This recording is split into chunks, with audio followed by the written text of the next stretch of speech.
Dear students, हम पढ़ रहे थे चैप्टर नंबर 7 विद्युत धारा के चुंबकीय प्रभाव। उसमें हम आ गए थे आवेशित कण पर चुंबकीय क्षेत्र में बल। देखिए छोटा सा रिवीजन लेते हैं हम। आवेशित कण पर चुंबकीय क्षेत्र में बल का फॉर्मूला होता है F = QVB sin थीटा। अगर आप इसको सदिश रूप में लिखेंगे तो सदिश रूप में लिखने पर आएगा F सदिश = Q V सदिश क्रॉस B सदिश बल की दिशा, वेग सदिश और चुंबकीय क्षेत्र सदिश से बनने वाले समतल के तल के लंबवत होगी। या V और B लंबवत होने पर हमने दो नियम पढ़े थे, एक तो दाहिने हाथ की हथेली के नियम से बल की दिशा निकाल सकते हैं और एक फ्लेमिंग के दाएं हाथ के नियम से भी बल की दिशा निकाल सकते हैं। ठीक है, अगर थीटा का मान 0 है, देखिए आप नोट्स में थीटा का मान 0 है, यानी B और B में कोण 0 है तो बल का मान 0 होगा और कण का पथ होगा सरल रेखीय। यदि थीटा का मान 90 डिग्री है, 90 डिग्री होने पर बल का मान अधिकतम हो जाएगा F = QVB। लेकिन जब थीटा बराबर 90 डिग्री होगा, मतलब कोई भी आवेशित कण किसी भी चुंबकीय क्षेत्र में यदि लंबवत प्रवेश करेगा तो उस कण का पथ कैसा होगा? उस स्थिति में उस कण का पथ होगा वृत्ताकार और वो कण वृत्ताकार पर घूमेगा। क्यों घूमेगा? तो मैंने बताया था आपको कि हमने यहाँ पर चुंबकीय क्षेत्र ले लिया था। इस स्थिति को समझाने के लिए हमने चुंबकीय क्षेत्र लिया था कागज के तल के लंबवत अंदर की ओर। अब हमने ये मान लिया कि मान लीजिए किसी क्षण पर आवेशित कण Q यहाँ पर है और ये इसका वेग है, तो वेग तो हो गया ये और चुंबकीय क्षेत्र हो गया कागज के तल के लंबवत अंदर की ओर, दोनों लंबवत हैं। और आप जानते हो बल की दिशा, ये तो हो गया वेग, उंगलियां चुंबकीय क्षेत्र की दिशा में, अंगूठा वेग की दिशा में, तो बल लगेगा हथेली के लंबवत ऊपर की ओर। जब कण यहाँ पर आएगा तो वेग ये होगा, तो फिर बल केंद्र की ओर, यहाँ पर आएगा तो भी बल केंद्र की ओर, यहाँ पर कण आएगा तो भी बल केंद्र की ओर। यानी बल की दिशा हमेशा निश्चित बिंदु की ओर होगी। ऐसी स्थिति में क्या होता है, जब भी बल की दिशा एक निश्चित बिंदु की ओर होती है तो हमेशा बल कण का पथ कैसा होता है? वृत्ताकार होता है।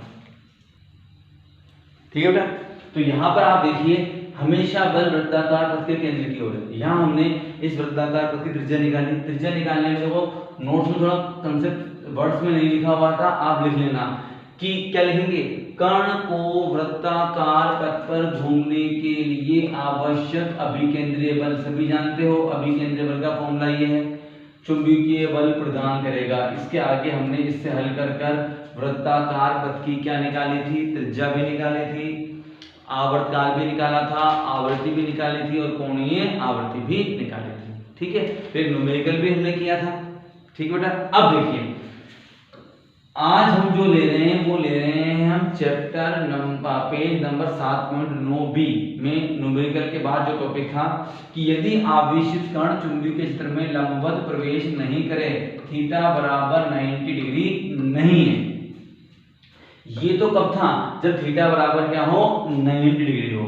और इस स्थिति को समझने के लिए हमने क्या किया, चुंबकीय क्षेत्र ले लिया हमने कागज के तल के लंबवत अंदर की ओर। अब हम चुंबकीय क्षेत्र कैसे मान रहे हैं? अब हम चुंबकीय क्षेत्र मान रहे हैं कागज के तल के समांतर, दाईं ओर लिया है, बाईं ओर से दाईं ओर हमने क्या ले लिया है? चुंबकीय क्षेत्र ले लिया है। ठीक है, अब हम ये मान रहे हैं कि इसमें जो आवेशित कण है उसका वेग कितना है? v है। वो आवेशित कण v वेग से चुंबकीय क्षेत्र से, ये चुंबकीय क्षेत्र की दिशा हो गई, थीटा कोण बनाते हुए इस चुंबकीय क्षेत्र में क्या कर रहा है? प्रवेश कर रहा है। अब देखो यहाँ B और B के मध्य कोण थीटा है, तो अगर मैं पूछूं आपसे कि यहाँ पर इस आवेशित कण पर बल का मान कितना होगा, तो आप इस फॉर्मूले से डायरेक्ट बल का मान निकाल सकते हैं कि इस आवेशित कण पर बल का मान होगा F = QVB sin थीटा। पर हम थोड़ा सा अलग अप्रोच लेंगे, हम इस वेग के दो घटक करेंगे। आप जानते हो किसी भी सदिश राशि के हम दो घटक कर सकते हैं, तो ये वाला घटक तो हो जाएगा इस दिशा में, जो थीटा की तरफ घटक होगा वो तो हो जाएगा v cos थीटा घटक, और जो थीटा की लंब दिशा में, थीटा की अपोजिट दिशा में घटक होगा, इस v cos थीटा के लंबवत आएगा, ये आ जाएगा v sin थीटा। सभी जानते हैं घटक करना। अब मुझे आप ये बताइए कि ये जो हमने v cos थीटा घटक दिया है और ये जो चुंबकीय क्षेत्र b है, इन दोनों के मध्य कोण कितना होगा?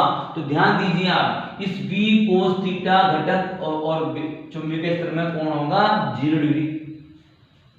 v sin थीटा घटक और चुंबकीय क्षेत्र, अब चुंबकीय क्षेत्र कागज के तल के लंबवत अंदर की ओर नहीं है, यहाँ इस स्थिति में तो चुंबकीय क्षेत्र लिया था हमने कागज के तल के लंबवत अंदर की ओर, अब हमने चुंबकीय क्षेत्र माना है कागज के तल के समांतर।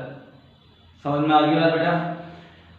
अब आप ध्यान दीजिए, ये v sin थीटा तो है चुंबकीय क्षेत्र के लंबवत, तो नोट्स में देखिए आप F1 v cos थीटा घटक के कारण बल 0 आ रहा है, क्योंकि v cos थीटा में और चुंबकीय क्षेत्र में कोण कितना है? 0।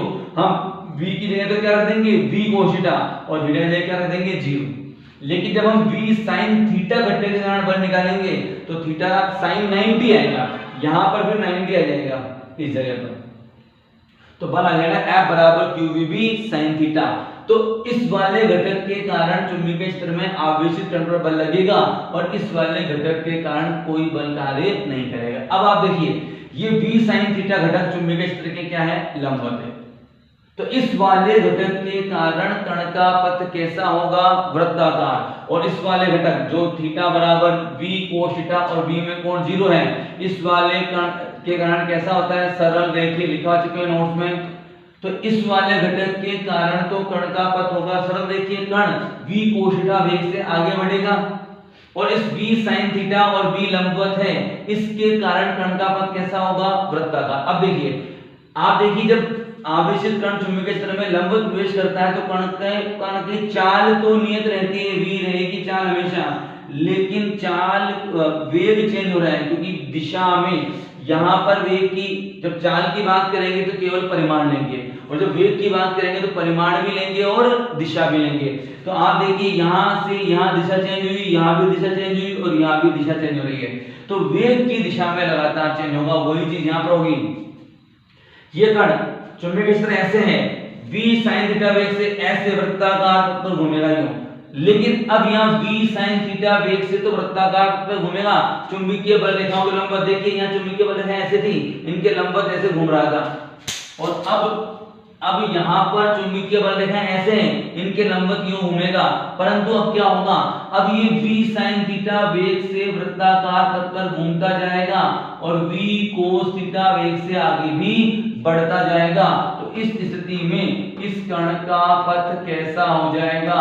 कुंडलिनी पथ हो जाएगा। इस पथ को हम क्या कहते हैं? इस पथ को हम कहते हैं कुंडलिनी पथ। समझ में आ गई बात सभी को? चुंबकीय क्षेत्र हमने ये लिया है, आवेशित कण का जो वेग है वो इससे थीटा कोण पर आगे प्रवेश कर रहा है, इसमें देखिए थीटा कोण, हमने वेग के दो घटक कर दिए, एक घटक तो हमने क्या किया? v cos थीटा, और दूसरा घटक हमने क्या किया? v sin theta. क्योंकि v cos थीटा घटक चुंबकीय क्षेत्र की दिशा में है, अतः इसके कारण इस पर कोई बल कार्य नहीं करेगा, इसके कारण कण का पथ सरल रेखीय होगा।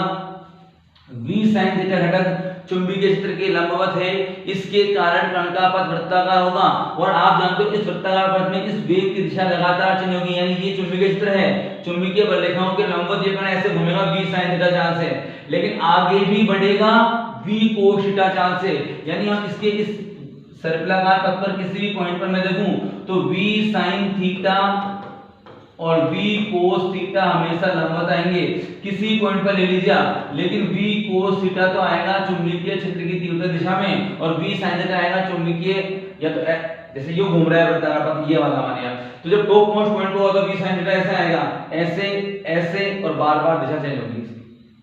ठीक है बेटा? तो इस तरह से अब हम अगले नेक्स्ट वीडियो में क्या लेंगे? हम इसके यहाँ इस स्थिति में इसके वृत्ताकार पथ की त्रिज्या निकालेंगे। ठीक है बेटा? Okay, thank you.